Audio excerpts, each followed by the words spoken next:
Հարգելի գործընկերներ, մենք շարունակում ենք լավարկել համընդհանուր հայտարարագրման հետ կապված գործընթացները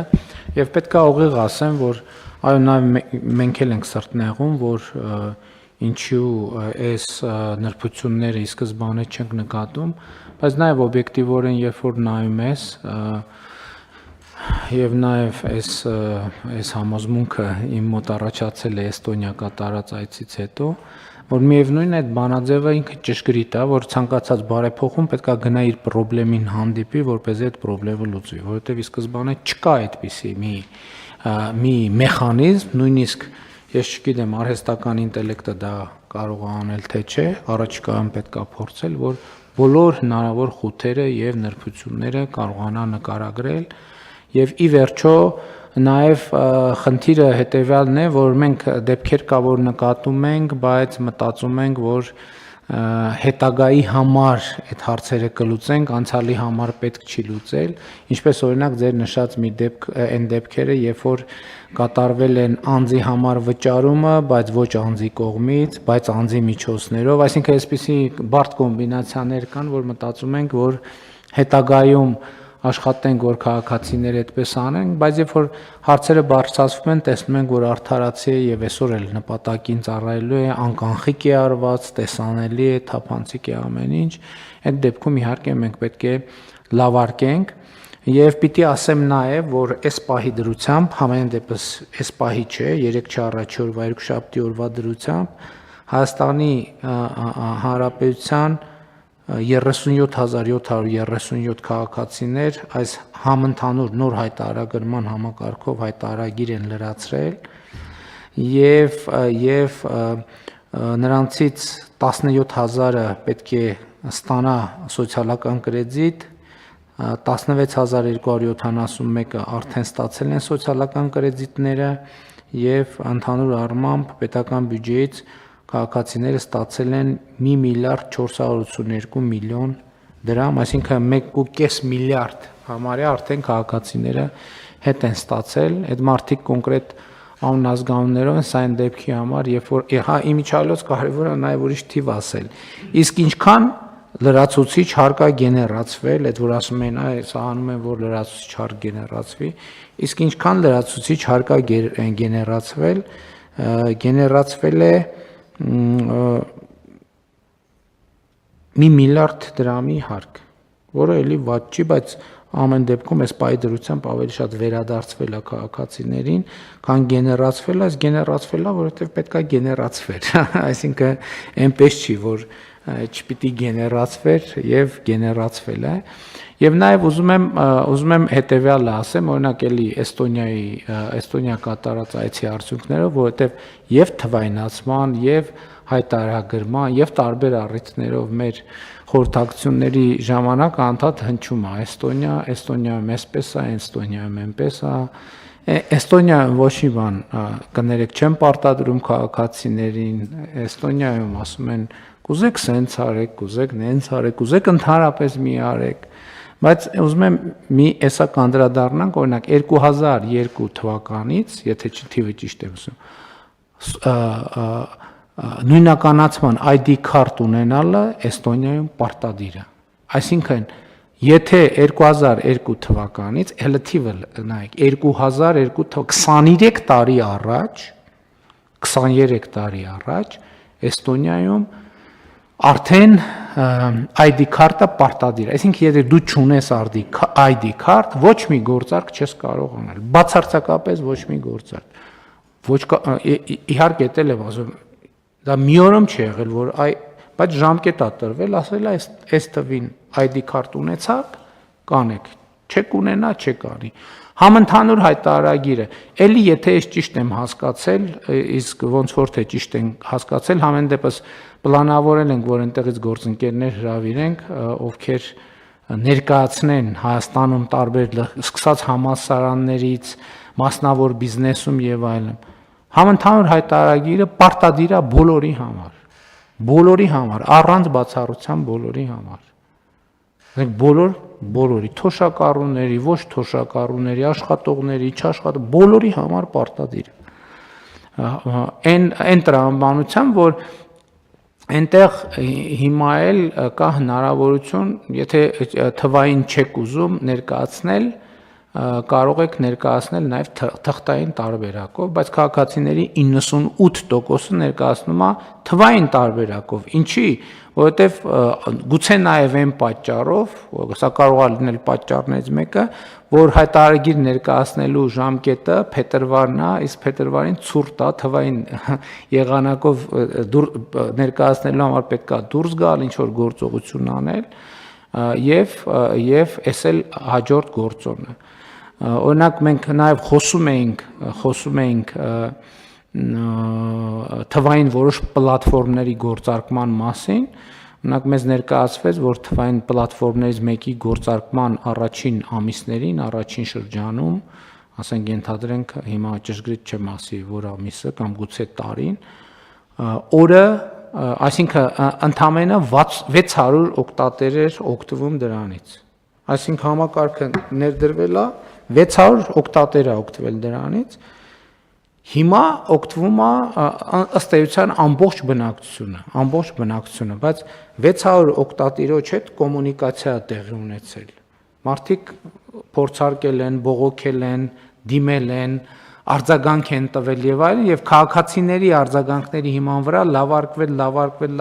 այնքան մինչեւ դարձել է, որ այսօր գործնականում այդ ծառայությունից այլ ամբողջ բնակչությունը օգտվում է դրանից։ Եվ հետո հաջորդ մի հատ ուրիշ հանգամանք կա, որ տեսեք, մենք Էստոնիան աշխարհում առաջատար երկիրն է թվայնացման բնագավառում, բայց երբ որ մենք ասում ենք վայ արդեն 2 կամ արդեն 7 կամ արդեն 5 տարի է, բա թվայնացնում ենք, բա ինչի թվայնացումը առաջ չի գնում, նախ քանի դեռ բոլոր քաղաքացիները չունեն ID քարտ, թվայնացում չի լինելու, ինչ ուզում եք արեք, այսինքն թվայնացման անկյունակարը ID քարտն է, եթե քաղաքացիների շոշափելի տոկոսը չունի ID քարտ, երկրում թվայնացումը հնարավոր չի, դա բացառված բան է, այսինքն թվայնացում կարանք ունենանք, բայց բանի, ասենք ռամկի մեջ դնենք, պատից կախենք, ասենք տեսեք մենք թվայնացում ունենք, որպես կիրառական գործիք, դրա համար պարտադիր է որ ունենան ID քարտ։ Հաջորդը Էստոնիայում թվայնացումը տևել է, անցած տարի իրանք թվայնացրել են իրանց վերջին ծառայությունը հանրային, որը թվային է, Էստոնիայում թվայնացումը տևել է ինչքան։ Ուղիղ 35 տարի։ Ուղիղ 35 տարի։ Եվ սա նույնպես կարևոր արձանագրում է։ Մենք նեղում ենք, ասում ենք ոնց անցած տարի բանը բյուջեով ընդունեցինք, այս տարի ոնց էլ չենք ավարտել թվայնացումը։ Դե այդ թվում չենք ավարտել, որովհետև նրանք ովքեր ավարտել են, սկսել են 40 տարի առաջ։ Մենք ուզում ենք այսօր սկսենք, վաղը ավարտենք։ Այս վերջերս հետաքրքիր բան տեղի ունեցավ։ Գործարար աշխատաժողովի ժամանակ իմիջիալոց, չգիտեմ, մեր գործընկերների տպավորությունները ինչպիսին են, բայց այն շատ ավելի հաջողված էր, քան ես ի սկզբանե ակնկալում էի, բայց այսպիսի մի հետաքրքիր դրվագ կար, շատ է խոսվում կառավարության եւ ընդհանրապես պետական մարմինների դանդաղության մասին, բայց նաեւ իմ հետազոտությունը այն է, որ աշխարհի բոլոր կառավարություններն են դանդաղ, այսինքն կառավարության գործառույթներից մեկն է դանդաղ լինելը, իհարկե շատ կարևոր է, որ դանդաղության մեջ մենք լինենք արագ, բայց ինքը կառավարությունը դանդաղ մարմին է, որովհետև կառավարությունը մարմինն է, որ պարտավոր է 7 չափի 1 կտրի, հələ 8-9 չափի 1 կտրի։ Ուրիշ բան եղավ, ես մի ընկերության, որ հարգելի գործընկերոջ, որ բարձրացնում էր այս հարցը, ասացի, կներեք, իսկ ձեր ընկերությունը ինչ պլանավորում ունի, այսինքն դուք ձեր գործունեությունը ինչ ժամկետի համար եք պլանավորում, ինքը ասեց 6 ամսից մի տարի, ասեց թե 5 տարի, 6 ամսից մի տարի, հա, ասեց դե մեր պլանները 6 ամսից մի տարի է, ասացի Էդ է պատճառը, որ դուք ասում եք դանդաղա, որովհետև դուք, մենք բոլորս, մենք նույն ձևի մտածող մարդիկ ենք, չէ, նույն մեկը կյանքը մեկին բերել է կառավարություն, մյուսին տարել է բիզնես, բայց նույն մարդիկ են։ Մենք ուզում ենք այսօր պլանավորենք 6 ամսվա պլան, այսօր ընդունում ենք, որ 6 ամսից պետքա իրականացնենք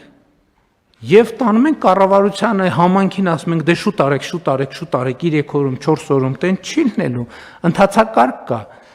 Այսինքն, որպեսզի մենք ժամանակին անենք, դա պետքա պլանավորվի ոչ թե մի շաբաթ առաջ, այլ պետքա պլանավորվի 2 տարի առաջ, որովհետեւ իրենք գալիս են կառավարության ընթացակարգերում կառավարական կամ համայնքի ընթացակարգերի մեջ եմ մտնում, դե ասում է ուշանում եմ քշի, բայց ասում ես մի րոպե եղբայր, սա տաքսի չէ, էլի, սա ավտոբուս է, որովհետև ավտոբուսը ունի իր երթուղին, ավտոբուսը ունի իր արագության ստանդարտը, ավտոբուսը ունի իր անվտանգության յուրահատուկ կանոնները, ավտոբուսը ունի կանգառներ, ինքը ամեն կանգառում պետք է կանգնի։ Հնարավոր չի բարձրանալ ավտոբուս եւ ակնկալել, որ տաքսի կամ այլ ավելի արագ տրանսպորտային միջոցի բանով տեմպով մենք կարող ենք առաջ գնալ։ Ուրիշ բան, ավտոբուսը պետք է արագ լինի, բայց ավտոբուսը կարող լինի արագ լինի ավտոբուսի ստանդարտով։ Մենք չենք կարող ավտոբուս նստենք, ասենք ուզում ենք, որ տաքսո արագությամբ քշես։ Չի լինի տենց, եթե մենք տաքսո արագությամբ քշենք, ուրիշ քաղաքացիներ, որը պետք է կանգառներում իջնեին, կսկսեն պատուհաններից թռնել կամ առնվազն միջադեպեր կլինեն ավտոբուսի վարորդի հետ։ Այսինքն մեր իրականության մեջ ես անընդհատ բախվում եմ դրան։ Ես անընդհատ ավելի խորանում իմ համոզմունքը, որ այս տրամաբանությունն է, որ մենք ավտոբուս ենք նստում, ուզում ենք տաքսո արագությամբ շարժվենք։ Եվ սա պետության էլի ոնց գալիս եմ, ոնց մտածում եմ պետության եւ ապա պետության միջև այդ ճեղքում է ամեն ինչը, որ մենք չենք կարողանում տենց էլ այդ ճեղքը լցնել այնուամենայնիվ արձանագրելով, որ պետությունը ուրիշ մարմին է, ինքը այլ կերպ է գործում, այլ տրամաբանությամբ աշխատում։ Էլի եմ ասում, ամենևին չժխտելով եւ ավելին գծելով պետության մարմինների էֆեկտիվության, արագության, բայց էլի եմ ասում, ինքը կարա արագ լինի ավտոբուսի արագության ստանդարտով,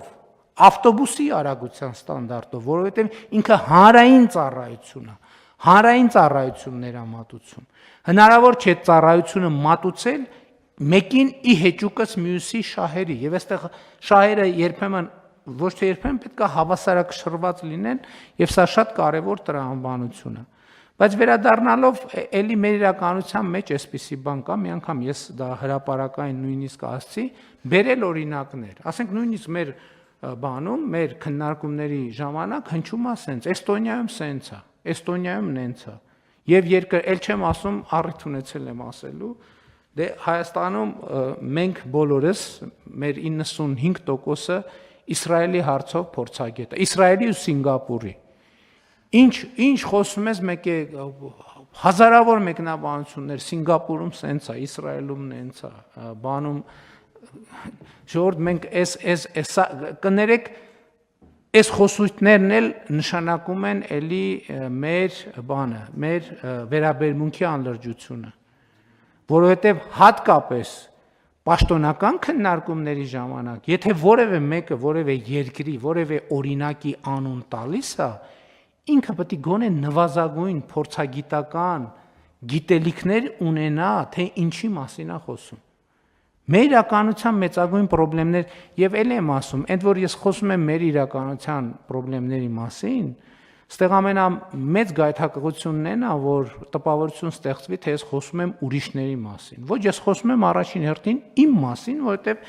ես այս հանրության մի մասն եմ եւ մենք բոլորս մեր հանրության մի մասն ենք։ Բայց մենք պետք է ինքնահայեցում անենք, ասենք չի կարելի սենց, մեկ էլ բանի լուրերով ասենք մի հատ կամ բանում Facebook-ում կամ YouTube-ում մի հատ ռիլ ենք նայում, բան տենց ու հաջորդ օրը չենք համբերում, որ օրը լուսանա եւ երբ ենք միկրոֆոն գտնելու, ասել որ գիտեք բանում Դանիայում սենց է։ Չի կարելի տենց անել։ Չի կարելի տենց անել։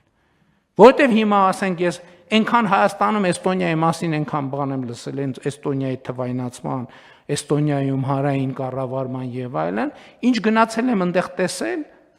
90%-ը կապ չունի այն ինչի օրինակը բերում են։ Էստոնիայում թվայնացում սենց է, ասում եմ, Էստոնիայում 2002 թվականից բանը ID քարտը պարտադիր է։ Եվ ես հարց եմ տվել, ասել եմ լավ, ո՞րն է գաղտնիքը, ժողովուրդ ջան, ասեք, ո՞րն է գաղտնիքը, որ դուք առաջատար երկիրն եք թվայնացման բնագավառում։ Եվ հնչել եմ հստակ ես ինձ թվում էր թե հեսա կասեն կմեջբերեն էստոնացի ժողովրդի առանձնահատկություններ, որը իհարկե կա, չի կարա, ամեն երկիր ունի իր, բայց ստացել եմ շատ պարզ պատասխան։ Մենք 2002 թվից ID քարտը դարձրել ենք պարտադիր բոլորի համար։ Այո, բոլորի համար, բայց բոլորի համար։ Այո, բոլորի համար, բայց իսկականից բոլորի համար։ Այո, իսկականից բոլոր նշանակում է բոլոր, այսինքն հիմա պատուհանից ում որ ցույց տանք իրանց համար էլա պարտադիր։ Այո, բոլոր նշանակում է բոլոր։ Մեր մոտ բոլորը գիտեք ինչ նշանակում։ Եկեք գնանք ցանկացած որոշում նայենք, ցանկացած օրենք նայենք։ Բոլոր նշանակում է բացի սրանից պարտադիր է բոլորի համար։ Պարտադիր է բոլորի համար, բայց բացի ունենք եւս 47 կատեգորիա, որը բոլորի մեջ չի մտնում։ Ինչու ու բոլորը լեգիտիմ։ Բոլորը լեգիտիմ, նայես, հա ոնց կարելի է, դե ամոթ չի, բայց օրենքը ամոթ չի, ես մարդկանց վրա տարածես։ Բայց բոլորի համար, բայց օրենքի գերակայությունը, օրենքի իշխանությունը, թափանցիկությունը բոլորի համար, բոլորը պետք է լինեն թափանցիկ, բոլորը պետք է լինեն թափանցիկ, իհարկե բոլորը պետք է լինեն, բայց 87 կատեգորիա կա, որ եկեք պետք չի իրանք լինեն թափանցիկ, որտեվ իրանք մեկա ցույց տալու բան չունեն։ Եթե մեկը ցույց տալու բան չունի, ինչի լինի թափանցիկ։ Պարզվում է, որ տենց գնում ենք, պարզվում է Հայաստանում 4-5 հոգի կա, որ բան ունի ցույց տալու, մնացած բոլորը դե խի պետք է բան ցույց տան, լավ 14, լավ 100, ասենք այս սենյակում նստածները եւ 1-2 ուրիշ սենյակում վերջ, պարտադիր, բայց պարտադիր է բոլորի համար։ Բայց ընդ մի հատ անցումային դրույթ կա, որ դե 1200 տող կատեգորիայի համար դա չի վերաբերվում նենց ամեն ինչը։ Սենց պետություն չենք դառնա սենց մենք։ Չենք դառնա ու դրա համար էլ չենք դառնում։ Ամեն ինչը։ Մեր մոտ ամեն ինչը պարտադիր, ընդ որում ամեն ինչի մեջ կա։ Քրեական օրենսգրքում գրած է գրած չի մեկական կատեգորիաներ, որ դա իրան չի վերաբերվում։ Քրեական դատավարության օրենսգրքում, քաղաքացիական երթևեկության կանոնների մեջ երթևեկության կանոնը վերաբերվում է նրան, ով կռուտոյ չի։ Էդ էլ նայած, մարդ կա, որ արագության խախտման կռուտոյ է, բայց լուսացույցի տակ կանգնելու դեպքում կռուտոյ չի։ Եվ այդպես շարունակ։ Դրա համար է օրենքի նկատմամբ մեր երկրում էսա վերաբերմունքը, որովհետև դե թե օրենք ստիպված ես, ուրեմն ինչքան էլի, ինչքան այս կյանքում չունես բան արած, վաստակած, որ ստիպված ես օրենքով ապրել էլի։ Ոնց այս կյանքում բայց դպրոց, մանկապարտեզ, բու, աշխատավարձ, վերջը քուչա կա, վերջը բան կա, ծնունդ կա, այդքան չունես քո կյանքում արած, որ բան ունենաս, բացառություններ ունենաս։ Ոստեղ խնդրեմը ես բանից գրում եմ, ես Էստոնիայից գրառում եմ անում, Տալինից։ Նայում եմ, ասում եմ, ոնց կարա էլի քաղաքը սենց բան լինի։ Հələ այնց բան էի գրել, այդ խեղճ էստոնացիք արդարանում էին, ասում են, դե գիտես գարուն է, բան է, երևի տեսել էին գրառումները, որ ասում են, դե գարուն է, բան, տենց մի քիչ լավ է մաքրած էլի, նկատում են, այնքան վատ էին զգում, որ ես տենց ուժեղ տպավորության տակ եմ մնացել, թե ոնց կարա քաղաքը այսքան մաքուր լինի, պատկերացրիք, չէ, ասում են, դե գարուն է, բան է, հիմի մի քիչ շատ է մաքրված էլի, դե տենց մեր ամառ աշնան դեմը այսքան մաքուր չի լինի, ասենք մարդիկ նեղվել էին, որ ես մարդ հայք է ուրիշ երկրից եւ տենց տպավորվել է։ Մեր արձագանքը, ինչ եմ գրում, ասում եմ, քաղաքը սենց մաքուր կարա լինի այն դեպքում, եթե մաքրողը երբ որ մաքրում է, հետևից կեղտոտողի պակաս կա։ Այսինքն հետևից կեղտոտողի պակաս կա։ Այսինքն մաքրելուց հետո քիչ են մարդիկ կամ չկան, որ ծխում գցում են, բան ուտում գցում են, խմում գցում են, ուղակի գցում են։ Ասում եմ, էստոնացիք վատ են զգացել, ասում են, գարնանային աշխատանքներ են արված, տենց համընկել է։ Մեր արձագանքը քաղաքապետը, նախարարը, վարչության պետը, բանը, այն ժեկի պետը, այն ժողովուրդ ինչքան կարելի է, վայ, այսօր չեմ բերե բանի, Մեսրոպ Մաշտոցի այդ առակացի առաջին, ինչքան կարելի է սենց բան անել, պտտվել անընդհատ կողքով շրջանցել իրականությունը։ Ես չեմ ասում Հայաստանի պաշտոնյաները լավն են, ես ասում եմ քաղաքը կարա մաքուր լինի,